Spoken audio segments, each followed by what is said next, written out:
My computer is supposed to have 64K of memory, but when I turn the power on, I get only about 39,000 bytes free. Is there a problem?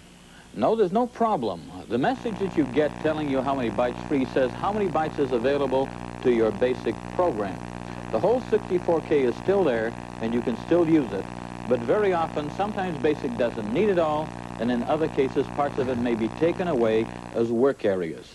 If you read up on the information, you'll find that the whole thing is there. It's simply 39K for BASIC is probably quite a bit for the average user.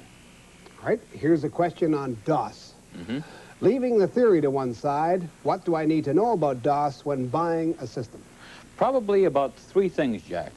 First of all, if you're going to use a disk, you have to have a DOS because that's where you have the logic to say how your disk is to be handled, where information is to be written, and so forth. So you need one if you're going to have a disk. Secondly, many DOS systems take up space in memory.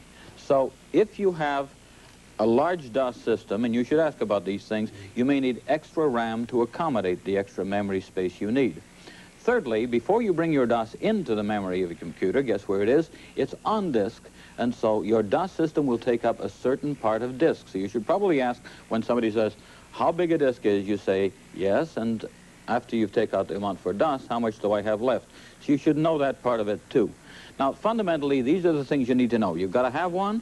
It'll probably take up space in RAM, probably take up space in disk. I should notice that a very few systems have DOS built into ROM, and those kind of systems, then, you don't need to consider these considerations. Thank you very much, Jim. That's all the time we have now.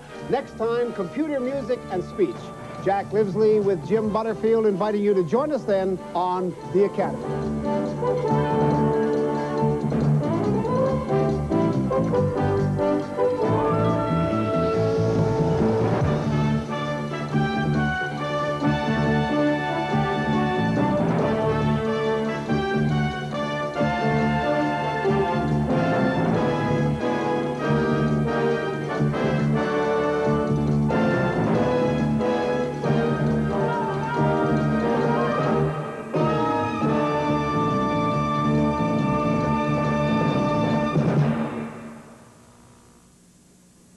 This program is made possible in part by grants from Andor Systems Incorporated and the Computer Man Incorporated.